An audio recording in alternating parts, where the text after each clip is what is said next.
Olimpíada não tem nada a ver com justiça e eu posso provar. Inclusive, eu gostaria de começar o vídeo recomendando o vídeo que o Átila fez sobre isso. O Átila fez um vídeo muito interessante sobre essa questão, então, do intersexo, né, das pessoas intersexo, que foi o que movimentou boa parte do debate. Eu fiz vídeos sobre isso, fiz mais de um vídeo sobre isso, inclusive. E esse vídeo aqui, né, depois das Olimpíadas, é uma reflexão posterior para a gente meio que encerrar isso, embora eu possa prever que em algum momento esse tipo de assunto vai estar de novo, né, em evidência, e eu vou vir aqui falar sobre ele, mas temos outros assuntos, a fila anda, então temos outros assuntos para discutir. Vamos encerrar pensando um pouco sobre essa questão de pessoas que estão preocupadas, né, preocupadas com a questão dos intersexo, das pessoas trans, enfim, no esporte, porque essas pessoas, em tese, elas estão muito preocupadas com justiça. Elas, pelo menos, fazem essa reivindicação.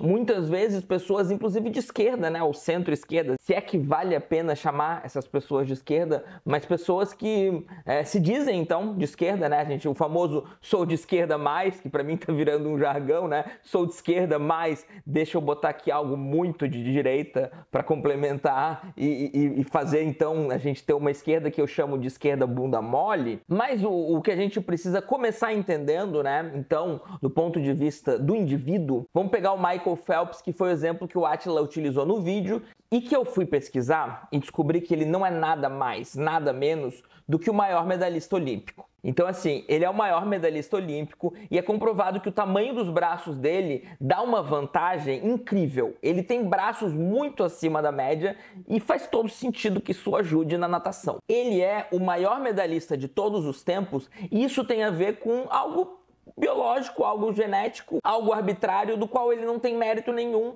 Isso fez ele se tornar, claro que também o treino, também uma série de outras coisas, mas isso ajuda ele a se tornar o maior medalhista de todos os tempos. O que você precisa entender é que não tem ninguém protestando contra isso. Não tem ninguém protestando contra isso e eu não estou nem dizendo que deveria ter, tá? Não estou dizendo que deveria ter. Mas, se a gente for pensar em termos de justiça, né, em termos de condições de igualdade de competição, ele não está em condições de igualdade porque questões biológicas colocam ele acima disso. Mas o que eu gostaria de falar nem é o foco de indivíduo, tá? Não é, existe isso, mas existe outra coisa que é a questão socioeconômica. Você sabe quem que é o maior medalhista olímpico em termos de nação? Você sabe, né? É os Estados Unidos. Os Estados Unidos tem 2.636 medalhas olímpicas, isso na lista que eu peguei antes dessas Olimpíadas, tá? Então agora ele tem mais, ele tá mais na frente ainda. Adivinha quem é o segundo lugar? O segundo lugar é a União Soviética, que nem existe mais, com 1.010 medalhas. Então, assim, ela vai cair porque ela não existe mais, ela não está mais ganhando medalhas. Então, ela continua com isso. Inclusive, foi participando de alguns jogos. Isso mostra, né? E isso a gente está pensando, então, no período em que Estados Unidos e União Soviética eram as duas maiores nações do mundo e competiam entre si, inclusive pelo simbolismo das Olimpíadas. E olha que curioso, né? Os Estados Unidos tem mais que o dobro do segundo colocado. O terceiro colocado é a Grã-Bretanha, com 916 medalhas. E em quarto lugar, a China, com 634. Lembrando, então, né, que a gente tem esse joguinho de União Soviética que teve muitas medalhas, mas agora não tem mais, e China, que agora tem bastante medalha, mas que começa a ter medalha de fato só depois que faz a revolução, então a revolução que a gente chama de socialista, e que realmente coloca a China como agora, cada vez mais, né, crescendo como uma das maiores potências do mundo, que vem se tornando e vai continuar crescendo. E esse não é o ponto do vídeo, né? É lembrar que em quinto a gente tem a França, em sexto a gente tem a Itália, em sétimo a gente tem a Alemanha. Depois Hungria, Japão e Austrália. Ou seja, a gente não tá vendo nesse top 10 aí nações periféricas, né? A gente não tá vendo nações periféricas ganhando esse monte de medalhas e se apresentando como as nações mais fodas que tem mais medalhas nas Olimpíadas. E sabe o que acontece? É que ninguém tá reclamando e ninguém tá chamando de injustiça. Você que está chegando agora no canal, eu sou o professor Daniel Cidade, bacharel e licenciado em filosofia, mestre e doutor em filosofia política e ética. Eu queria convidar você a se inscrever no canal, deixar aquele like maroto e ativar o sininho. Quem se tornar membro do canal ou contribuir no Apoia-se, pode me mandar um e-mail porque a gente tem um grupo de apoiadores do canal no WhatsApp. Aproveito para agradecer quem já está contribuindo e convidar vocês a me seguirem no Instagram e no TikTok. Porque a gente naturalizou com muita facilidade a injustiça. Se a gente tivesse, olha só, esse é o raciocínio central do vídeo que eu gostaria de convidar você. Se a gente tivesse qualquer pessoa que venha assim, ai, mas é que a questão trans é porque justiça. Essa pessoa vai, sei lá, perfil dela, trabalho dela, publicação dela, vai ver se em algum momento tem algum tipo de protesto em relação ao quão injusto é criar uma coisa global que se apresenta como muito importante, o mundo para, boa parte do mundo para assistir, as pessoas estão torcendo, estão, né, colocando empenho, tem pessoas dedicando a sua vida, sendo que as cartas elas estão marcadas, tá? Elas estão marcadas estatisticamente, tá? Vamos entender o que significa. Eu não sou muito bom de conta, mas eu não preciso ser para entender a lógica da estatística. Eu acho que se as pessoas entendessem a lógica da estatística, a gente conseguiria ter um debate muito melhor, tá? A lógica da estatística é o seguinte: enquanto indivíduo, nós somos imprevisíveis. A gente não tem tanto como prever o comportamento de um indivíduo. Um indivíduo pode nascer com braços muito grandes em qualquer lugar do mundo, treinar muito e se tornar um grande campeão, tá? Enquanto indivíduo, nós somos imprevisíveis. Enquanto números grandes, enquanto, sei lá, uma nação, ou não precisa ser uma nação, pode ser só um número grande de pessoas, existe certa previsibilidade. Então a gente consegue entender que uma nação muito grande, a gente não sabe quem vão ser os medalhistas olímpicos. Por isso a gente também entra num jogo de, poxa, torcer, parará, mas a gente sabe que aquela nação vai ter mais medalhistas olímpicos por estatística. Mesma coisa, sei lá, acidente de carro, sabe? A gente não sabe quem que vai se acidentar de carro num ano, mas se existe 50 mil acidentes de carro num ano, num país, e nada muda, no outro ano possivelmente vai ter mais ou menos essa mesma quantidade. Estatística é a previsibilidade dos grandes números. Então a gente tem uma previsibilidade dos grandes números em termos de medalhas olímpicas, e essa previsibilidade é uma prova inconteste de que as Olimpíadas não são justas. Elas não são justas como um todo, tá? Elas são essencialmente injustas. E não tem ninguém protestando contra isso. E eu nem acho que deveria ter, porque eu acho que a Olimpíada não é sobre justiça e a gente simplesmente sabe disso. Eu particularmente não assisti absolutamente nada das Olimpíadas, mas eu não tô aqui para cagar regra para vocês. Não foi protesto, é simplesmente porque eu não gosto de assistir esporte. Ponto. Eu não gosto de assistir esporte e eu não tô aqui então, né, nem para demonizar, nem para defender as Olimpíadas. Eu tô aqui para dizer que as Olimpíadas não tem nada a ver com justiça, porque existem duas justiças inerentes e incontornáveis, que é as grandes nações sempre vão estar com um grande número de medalhas, sempre vão estar no topo, e indivíduos sempre vão ter benefícios a partir de coisas arbitrárias, acidentes. Nasci com um braço maior, caí na natação, me dei bem. Sou alto, vou para o basquete, isso é uma vantagem, isso é necessariamente uma vantagem. Sou grande e forte, isso é uma vantagem se eu for lutar, por exemplo. Eu não assisto esporte, eu assisto de vez em quando alguma coisa de MMA, gosto, acho legal, divertido MMA, e as pessoas, já fiz Kung Fu, quando eu fiz Kung Fu eu vi que lutar com pessoas maiores que eu era mais difícil, inclusive às vezes eu era melhor, eu tinha mais técnica, eu tinha mais prática, eu sabia lutar melhor, mas a pessoa ter 20 centímetros e mais massa muscular que eu facilitava essa pessoa ter vantagem na luta, mesmo que eu fosse mais esforçado e que eu fosse melhor que ela. Isso, no entanto, depende das regras. Eu assisti uma vez uma entrevista com o Rorion Gracie, né, que é um dos Gracie lá, inclusive um dos fundadores do UFC, e ele conta por que ele saiu do UFC. Se eu me lembro mais ou menos do que ele falou, porque eu não reassisti, ele comenta que em algum momento colocaram tempo de luta, e ele era contra tempo de luta, porque se não tivesse tempo, se a luta fosse indefinida, não precisava dividir as pessoas em tamanho, porque uma pessoa mais fraca, muscularmente e menor, podia cansar o adversário mais forte e eventualmente ganhar. Mas para ser mais comercial, começaram a colocar tempo e dividir as coisas em categorias, né, por peso, porque realmente, especialmente se existe limite de tempo,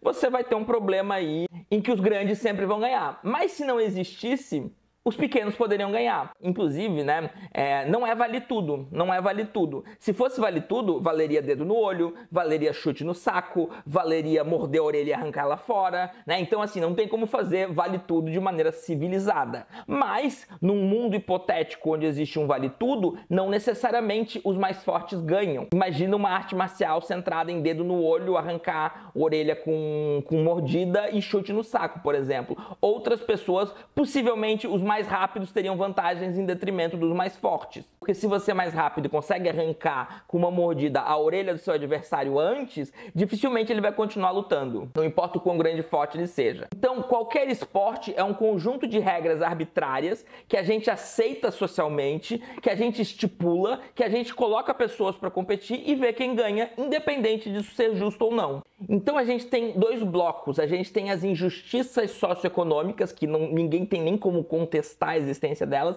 e as injustiças biológicas, que também ninguém tem nem como contestar a existência delas, e nós unimos essas duas injustiças, criamos então esportes ao redor do mundo, criamos as Olimpíadas e espetacularizamos isso, espetacularizamos a injustiça e espetacularizamos o torcer para que aquele grupo, muitas vezes pessoas que estão sobre condições mais injustas, né? Então quando alguém de um país periférico ganha uma medalha, isso é uma grande conquista, a gente torce, a gente fica feliz, mas, né, nos grandes números os países periféricos sempre perdem, sempre ficam abaixo. Alguns países conseguem até se sair melhor do que suas condições socioeconômicas e daí a gente tem que buscar outras explicações e é tudo isso muito complexo. O ponto central é que isso não tem nada a ver com justiça. Eu me apresento como filósofo político porque o meu mestrado e doutorado foi em filosofia política, mas na verdade foi em ética e filosofia política, tá? Então eu entendo bem de ética, entendo bem desse conceito de justiça e o quão ele é controverso nas sociedades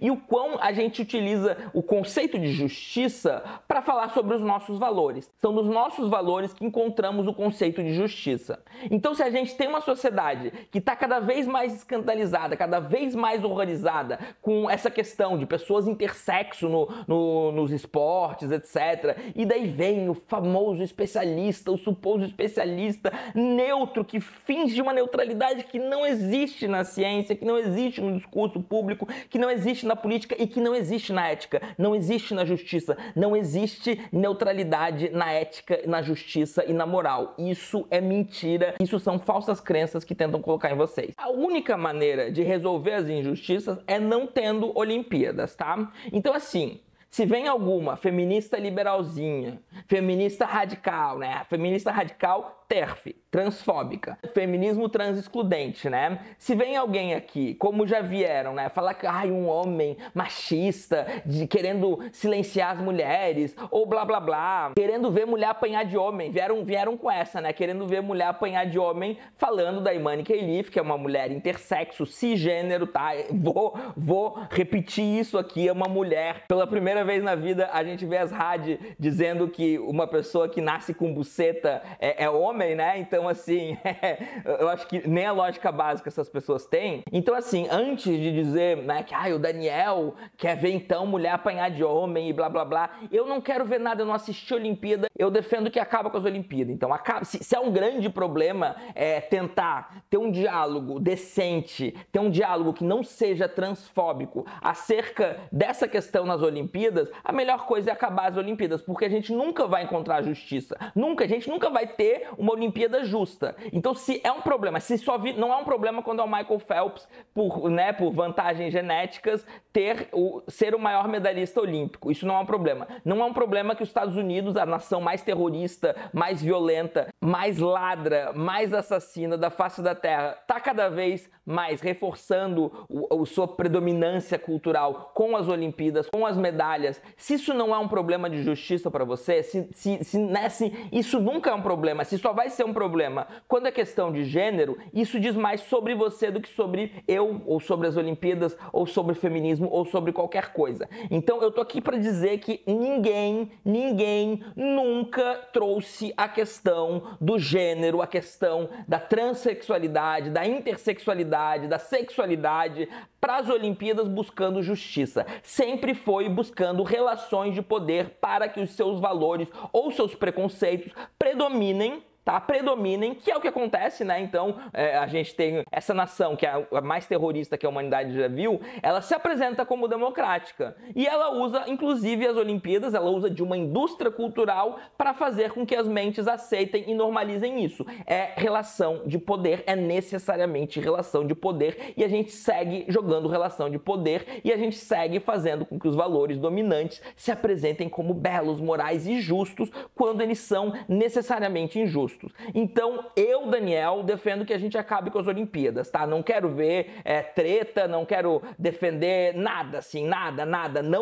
Nunca farei na minha vida um discurso de como as Olimpíadas podem ser justas, porque elas são essencialmente e necessariamente injustas. Se a gente quiser, porque é divertido para nós enquanto cultura, assistir a injustiça e torcer às vezes para que inclusive os oprimidos vençam, e às vezes eles vencem, se a gente quer fazer este jogo enquanto sociedade, legal. Eu não estou dentro dessa lógica. Mas sempre que o discurso venha se travestir de justiça para gerar transfobia, para gerar intersexofobia ou qualquer outro tipo de preconceito, eu vou estar aqui fazendo vídeo para ganhar aquele like maroto, aquele engajamento. Eu espero que vocês colhem aqui também para continuar assistindo esse tipo de vídeo que, né, às vezes fala o que muitas pessoas não estão querendo falar, não estão tendo audácia de falar, porque é isso, tá? É isso. Esse vídeo, esse canal tá cada vez mais audacioso e é isso aí, esse é o objetivo. Então cola aqui, espero que tenham gostado e até mais.